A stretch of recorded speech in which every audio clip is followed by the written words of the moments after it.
Mbak, sekarang kita tidak berlaku sebagai orang yang punya teman ya, tapi kita sebagai orang yang depresi, yang mengalami depresi. Apa yang harus kita lakukan? Atau bukan harus ya? Harus itu kesannya maksa ya. Iya, benar. Apa yang bisa kita lakukan sebenarnya? Yang pertama adalah Kalau dari pandangan profesional ya, benar. itu apa yang bisa dilakukan oleh orang yang depresi? Sometimes itu orang yang depresi tidak sadar dirinya sedang depresi. Biasanya seperti itu. Nah, cuman startnya adalah baik kita posisinya memang sedang depresi atau tidak, biasalah untuk mengenali diri. Ketika kita biasa untuk mengenali diri, kita akhirnya tahu nih, kok beberapa pekan ini aku merasa lesu ya. Kita jadi aware dengan perubahan-perubahan tersebut. Oke. Kita jadi aware terhadap apa yang sering kita pikirkan terhadap diri dan lain sebagainya.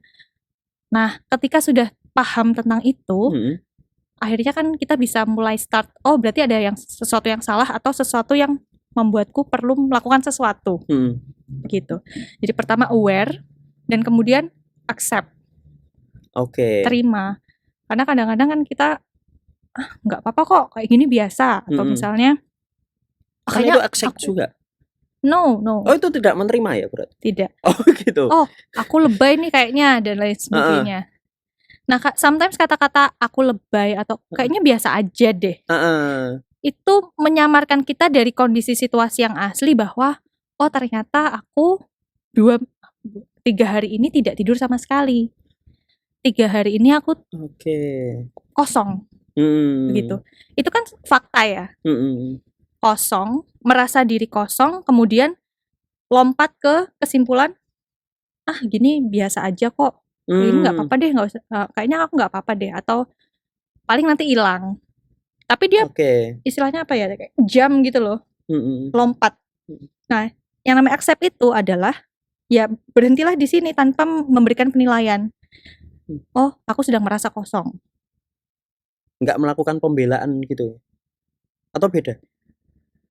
Tidak melakukan penilaian. Penilaian tuh gini, aku nggak boleh merasa kosong. Atau ya penilaian itu ya, aku nggak boleh merasakan ini. Atau misalnya ketika sedang marah, aku nggak boleh marah. Atau harusnya aku nggak marah. Nah, itu namanya penilaian. Yang tidak boleh. Yang boleh adalah, oh aku marah. Oh aku sedang sedih. Oh aku tersinggung dengan perkataan orang lain gitu. Dan lain sebagainya. Itu diterima dulu. Penerimaan itu seperti pintu jalan tol. Jadi setelah masuk ke situ, nge-tap gitu, dia jalannya lebih mulus begitu. Mulus kemana? Mulus ke arah, oke habis ini solusinya bagaimana? Oke habis ini aku minta bantuan kemana? Oke habis ini apa yang mau aku lakukan? Seperti itu. Nah, people with depression sebenarnya kesulitan untuk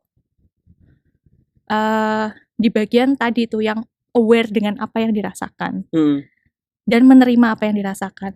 Karena biasanya yang muncul adalah bahasanya ruminasi begitu. Ruminasi itu pikiran negatif yang terulang-ulang terus. Dan dilabel sebagai negatif. Misalnya triggernya misalnya nilainya jelek misalnya. Habis UAS nilainya jelek. Padahal aku udah belajar. Kenapa kok aku nilainya jelek? Terus dia menjawab sendiri. Oh, mungkin karena aku belum cukup belajar. Padahal sebenarnya udah belajar. Terus kenapa kok aku nggak cukup belajar?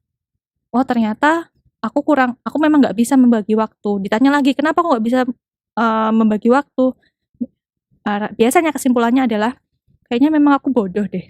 Atau misalnya, kayaknya aku memang nggak sepintar yang lain. Kayaknya aku memang nggak sebaik yang lain dalam mengelola diri dan lain sebagainya. Nanti muter lagi sampai akhirnya, ya berarti wajar aja kalau aku tuh memang nggak bisa dan lain. Ini penilaian itu tadi. Itu penilaian terhadap diri. Lalu kalau penilaiannya gini, apa dulu ya amat sama nilai gitu gimana coba? Apakah itu orang dalam level dalam tanda kutip stres yang lain gitu, atau nah kita bisa abai itu masuk ke apa Mbak? Atau sebenarnya bisa kita bedakan dengan ini, abai yang sehat dengan abai yang tidak sehat begitu ya. Oke. Abai yang sehat adalah ketika abainya dia itu tahu bahwa oh itu di luar kuasaku. Kayak nilai itu kan yang di dalam kuasaku apa? Belajar. Oke. Mengerjakan. terus sudah selesai nih. Nilai kan yang ngasih siapa? Dosen misalnya. Dan ketika oh ya nilainya segini, tapi kan maksudnya aku sudah melakukan upaya itu gitu loh. Ya wes lah, sesok gitu misalnya besok lagi. Kalau itu abai yang nggak masalah karena dia bisa membedakan mana yang kuasa dia, mana yang tidak. Tapi kalau misalnya abai yang bermasalah yang kita harus hati-hati adalah abai yang kemudian mempengaruhi pikiran kita jadi negatif tadi itu terhadap diri. Perasaannya misalnya jadi merasa kecewa, merasa tidak berharga. Secara fisik kita jadi lemes, lesu. Dari perilaku sehari-hari kita jadi malas melakukan apapun. Nah itu kita perlu pertanyakan, abai kita ini, kita deny our feeling dan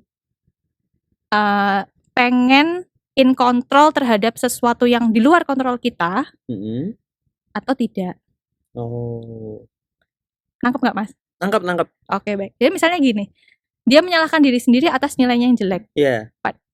Dan di saat itu dia merasa bahwa kontrol nilai ada di dia. Padahal sebenarnya kan bukan. Makanya muter terus. Tapi kalau misalnya ya wesnya karena dia paham bahwa ya aku sudah melakukan sesuatu tapi kalau nilainya jelek ya wes gitu loh.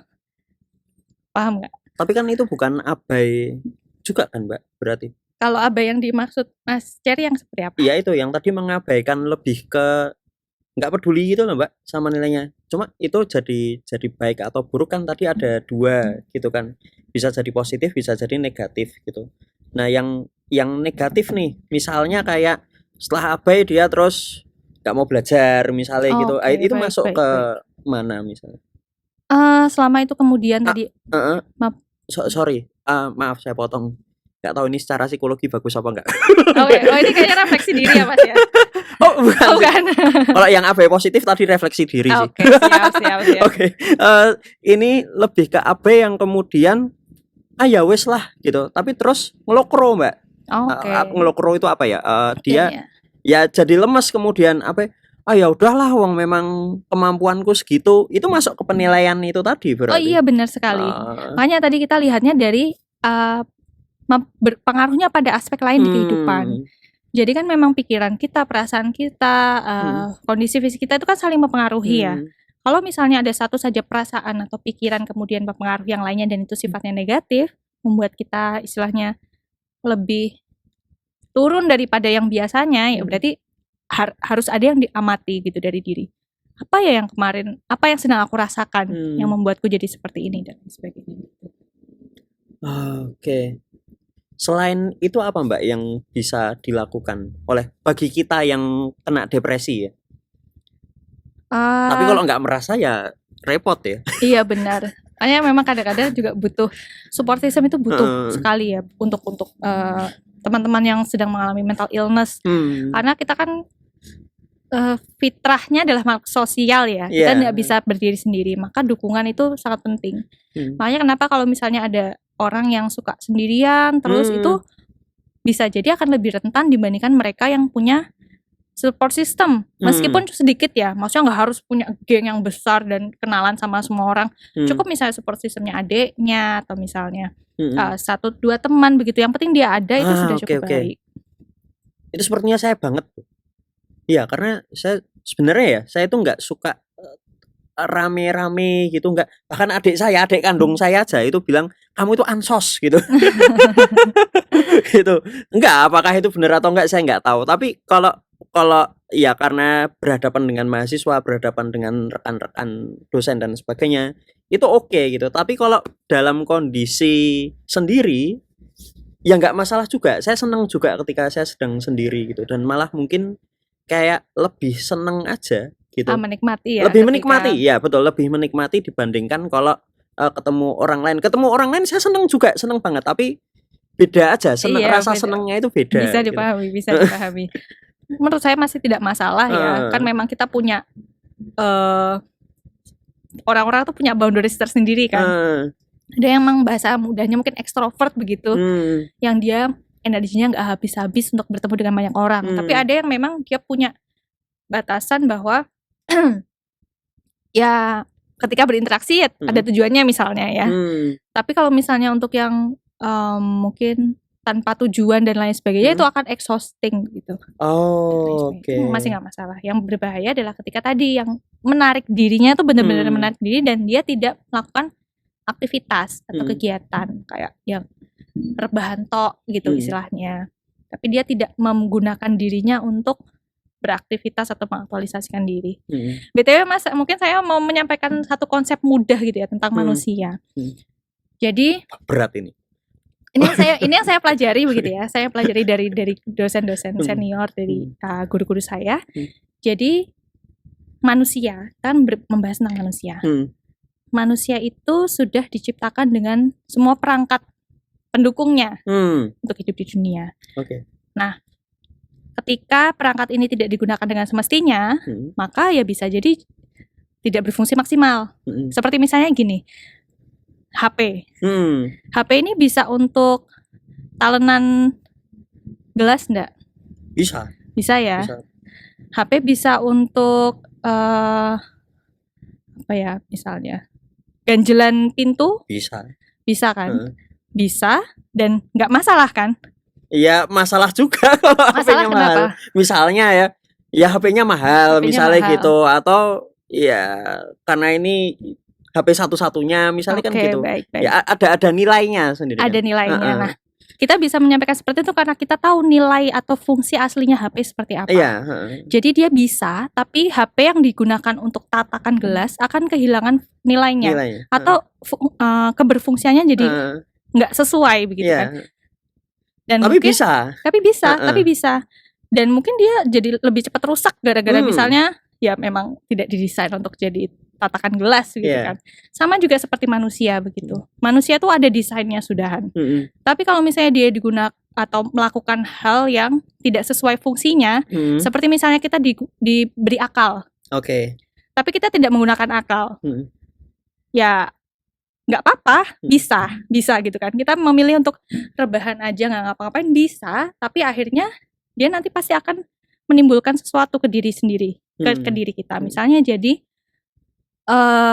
bingungan misalnya, akhirnya tidak bisa nyambung ketika mengerjakan pekerjaan, atau mungkin mudah lupa, atau mungkin akhirnya dia jadi mudah merasa kosong karena tidak ada informasi baru yang dimasukkan ke dalam akal.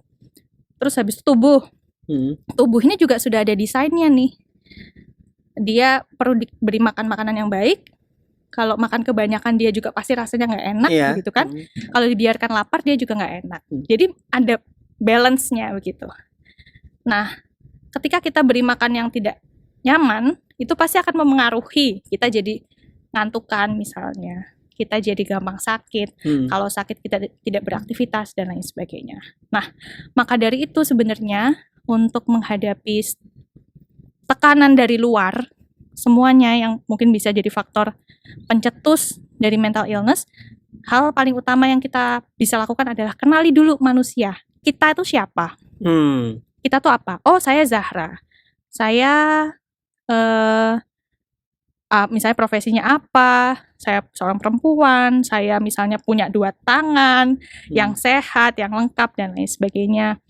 Kemudian ya tadi kenali juga, saya punya akal, saya punya mata, saya punya telinga yang bisa mendengar, dan lain sebagainya. Ketika kemudian ada yang saya gunakan tidak sebagaimana mestinya, itu akan mempengaruhi fisik dan psikis juga. Gitu. Tapi kalau misalnya digunakan semestinya, dia akan baik. Makanya obat untuk depresi, kalau misalnya teman-teman sering dengar dan sering membaca begitu ya, tidak hanya sebenarnya secara psikologis atau obat saja, tapi biasanya psikolog akan encourage untuk olahraga, akan encourage untuk makan makanan yang sehat begitu ya, mungkin mengurangi junk food dan lain sebagainya. Kenapa? Ya karena untuk konsepnya adalah mengembalikan manusia pada fungsinya. Begitu. Diminta untuk beraktivitas. Bahkan untuk beberapa kasus yang berat mungkin ya, yang sudah ada keinginan bunuh diri, itu salah satu bentuk terapinya adalah mengajak klien tersebut untuk misalnya membuat proyek untuk dirinya sendiri. Misalnya sesederhana ngasih makan kucing di jalan. Karena apa? Karena selain fisik kita kan punya kayak jiwa ini ya, jiwa yang tidak terlihat. Jiwa ini nutrisi jiwa adalah salah satunya adalah berbuat hal baik. Oke. Nah, ketika ngasih makan kucing di jalan, pertama dia melakukan hal baik yang memberikan nutrisi pada jiwa. Kedua, dia kemudian akan merasa bahwa hidupku berguna gitu. Untuk seekor kucing ini. Nah, kalau kemudian ada komentar nih miring, manusia yang perlu dibantu aja masih banyak, kenapa kamu bantuin hewan gitu? Ya, bisa jadi ya kalau bisa ada komentar-komentar seperti itu ya. Kembali lagi. Nah, ketika kita diminta untuk mengenali diri, harapannya kita fokusnya itu sama yang ada di sini. Oke. Kita bisa sadar, bukan menutup ya, kita sadar. Oh, saya sedang mengamati orang lain. Saya ingin seperti orang lain, dan saat yang bersamaan saya tahu diri saya seperti ini. Begitu. Jadi ketika ada komentar seperti itu, dia melihat apa adanya. Oh ya, ada yang komentar seperti itu. Tapi kenapa ya kok saya ngasih makan kucing? Karena ini bentuk yang saya saat ini bisa.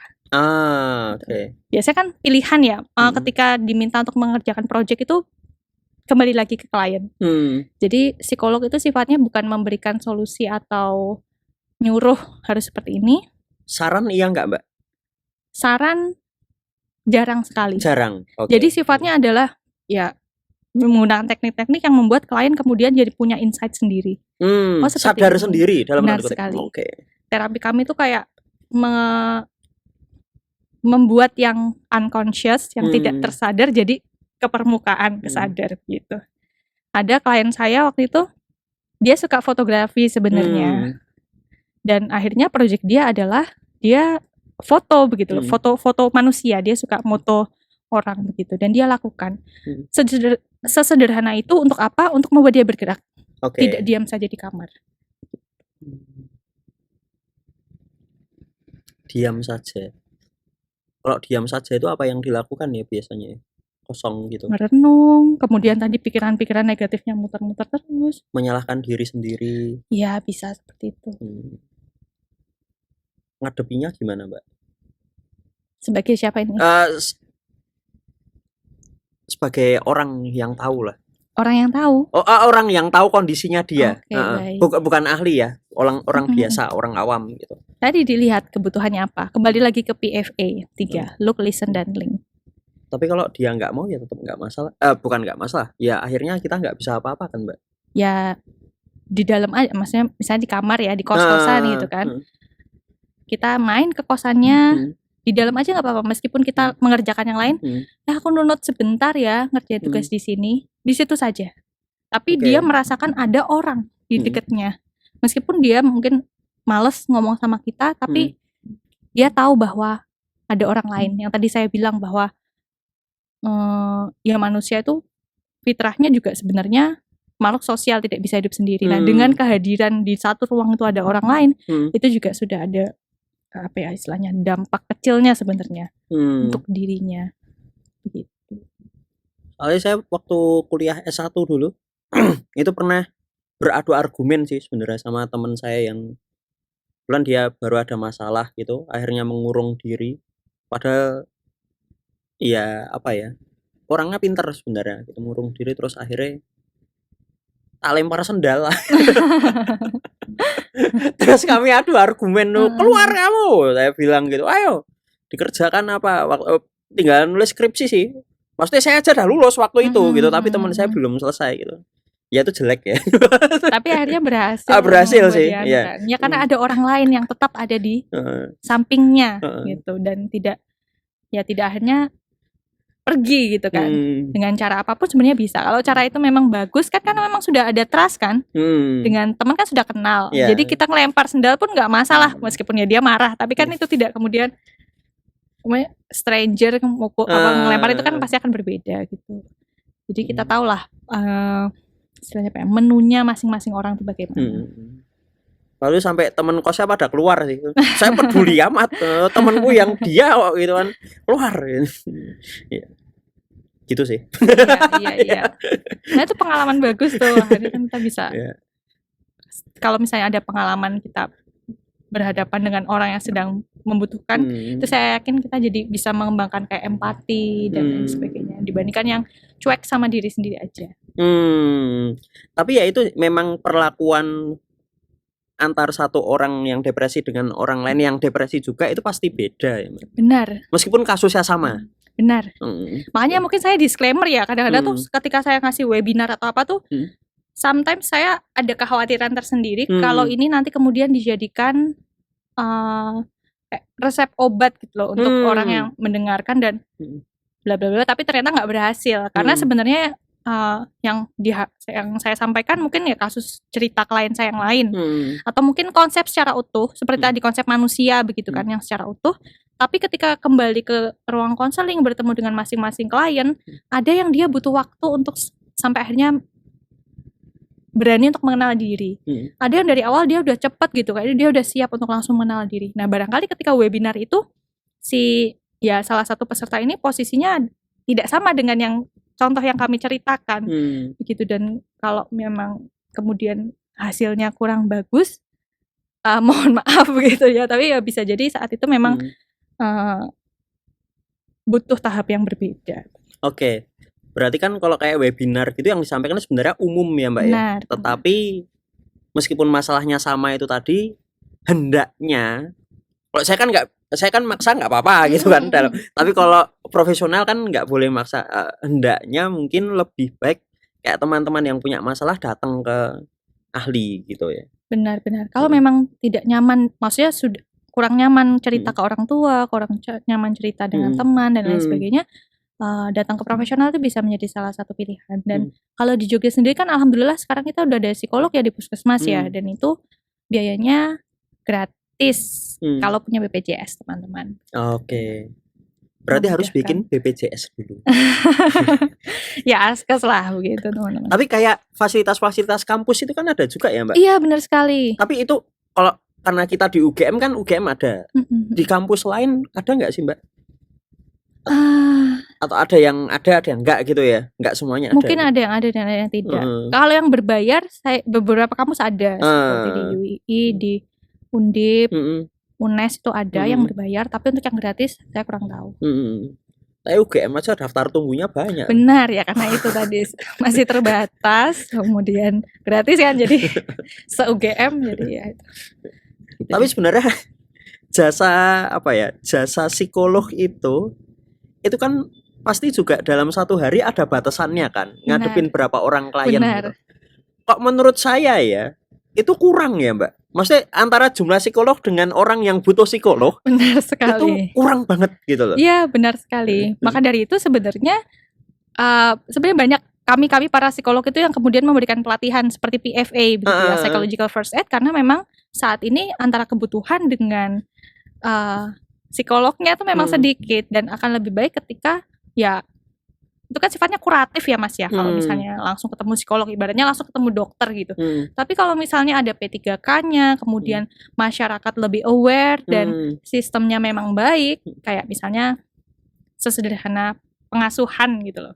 Ketika pengasuhannya baik, maka risiko untuk memiliki atau risiko untuk rapuh dengan masalah-masalah kehidupan yang terjadi akan semakin kecil, otomatis nanti mungkin kliennya akan semakin sedikit begitu. Harapannya sih seperti itu. Jadi memang ini bukan pekerjaan sendiri, harus sistem itu juga diperbaiki begitu. Karena psikolog pun ya mendengarkan keluhan orang lain itu kan ya berat juga begitu ya. Lelah gitu ya. Benar. Jadi kalau misalnya ada yang satu psikolog tuh kuat sehari sampai 6 klien. Ada yang kuatnya 3 klien dan lain sebagainya. Dan itu bukan berarti kemudian jadi pilih-pilih kok cuman 3 tok dan lain sebagainya. Karena kalau psikolognya tidak ready dan tidak siap, itu akan harmful ke klien. Akan berbahaya juga begitu. Karena istilahnya obatnya psikolog adalah dirinya sendiri. Relasi dia dengan klien. Jadi bukan menggunakan alat kayak bor atau misalnya obat dan lain sebagainya, itu kan alat ya. Tapi ya dirinya sendiri, makanya dia perlu tahu, si psikolog itu perlu sadar bahwa kondisinya dia seperti apa, jadi bisa maksimal ketika menghadapi klien begitu. Psikolog itu juga ada jam liburnya ya? Waktu liburnya tetap ada Mbak? Ya bisa diatur sendiri. Bisa diatur sendiri ya? Nah, kan ngadepin banyak masalah orang gitu kan, padahal dia sendiri sebenarnya nggak bermasalah gitu, tapi itu ngefek nggak Mbak kemudian ke dirinya sendiri? Nah, masalah-masalah orang gitu. Nah, makanya ketika kami pendidikan jadi psikolog di tahun di semester pertama itu kami yang diubek-ubek, istilahnya begitu. Kami yang dikeluarkan segala emosi, permasalahan. Kami dulu yang jadi kliennya gitu di semester pertama dan semester kedua. Kenapa? Karena kalau misalnya kita sendiri tidak pernah merasakan sulitnya menceritakan keburukan diri, menyampaikan hal tidak menyenangkan di diri ke orang lain, kita tidak akan empati dengan orang-orang yang kesulitan untuk cerita. Begitu. Kemudian kalau kita tidak merasakan, kita dirasa sakit, sedih dan lain sebagainya, bagaimana kita bisa empati dengan klien-klien yang merasakan seperti itu? Meskipun ya pasti contoh kasusnya beda ya. Misalnya menghadapi klien yang bercerai, padahal kami sendiri belum menikah, begitu kan? Ya tidak harus kemudian jadi orang yang bercerai juga untuk bisa memahami. Paling tidak dia tahu dinamikanya. Oh, pasti kecewa ya, rasa kecewa seperti ini, marah, jengkel dan lain sebagainya, rasanya seperti ini gitu. Dan dengan bekal itu di pendidikan itu kami juga jadi tahu, oh kapasitas kami seperti ini, kelebihan kami seperti ini, kekurangan kami seperti ini. Dan kan kita tidak bisa menghilangkan kekurangan ya pasti ya.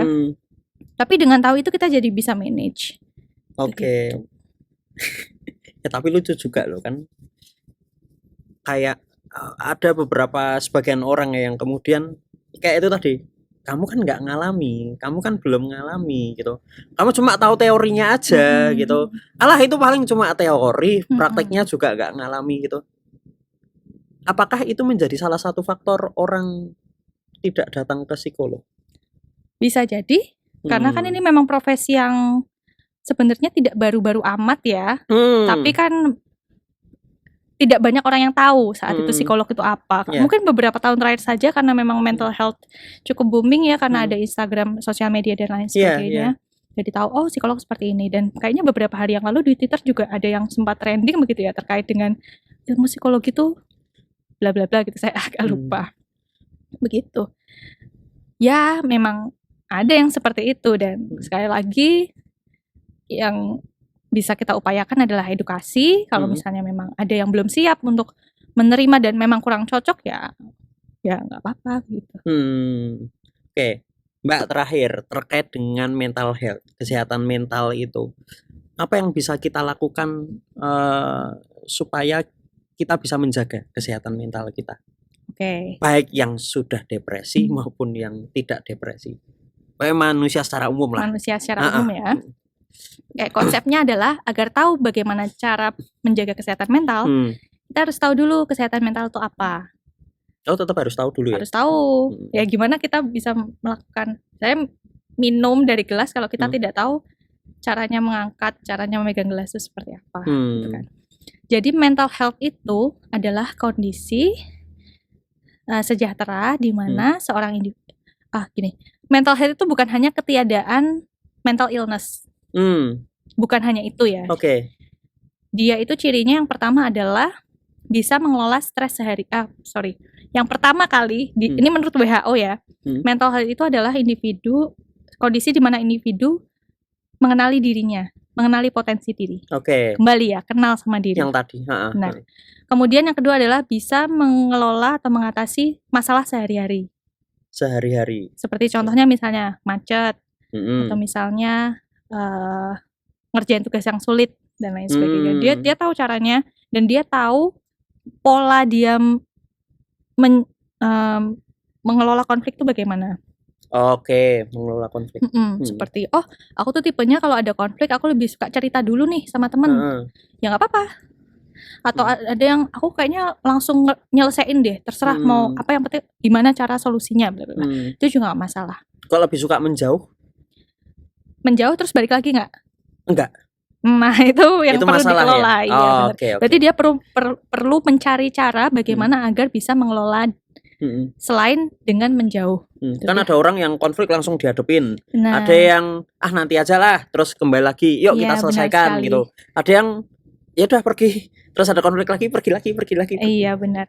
Nah itu berarti masuk yang nomor 2 itu tadi kan, bisa mengelola konflik sehari-hari, bukan menghindari. Bukan. Nah kemudian yang ketiga adalah produktif. Ternyata produktif itu salah satu ciri dari orang yang sehat mental. Makanya ketika kemudian kita misalnya sekolah, kalaupun tidak sekolah tapi kita bisa membantu orang tuh misalnya jualan di rumah atau misalnya di sawah atau misalnya bekerja. Nah, itu kita semakin apa ya istilahnya? Punya faktor protektif untuk bisa sehat mental. Oke, bagaimana dengan orang yang punya banyak pekerjaan, punya banyak aktivitas, tapi dia nggak bahagia? Apakah itu masuk ke kategori produktif? Nah, produktif itu apa coba? Produktif itu beda sama sibuk ya. Oke. Jadi orang ada istilah itu yang namanya toxic productivity. Memang zaman sekarang banyak istilah-istilah. Sekarang pakai toxic banyak banget sekali. Nah, toxic productivity itu adalah orang yang merasa bersalah ketika dia nggak melakukan apa-apa. Atau ya pokoknya harus mengerjakan tapi dia pun nggak puas begitu sama pekerjaannya. Maka dia melihat hal yang misalnya kalau istirahat sedikit itu dia merasa cemas dan lain sebagainya. Nah, kembali lagi yang pertama yang mengenal diri. Kenapa kok kita butuh istirahat? Karena kan memang hak tubuh kita, ya kan? Karena kita kenal sama tubuh itu butuh istirahat, maka kita kasih istirahat. Dan istirahat atau tidur itu bukan merupakan kesalahan. Nah, ketika mengenal itu, maka tidak terjadi tuh yang namanya toxic productivity. Kemudian, kalau misalnya banyak hal tapi dia tidak bahagia begitu ya.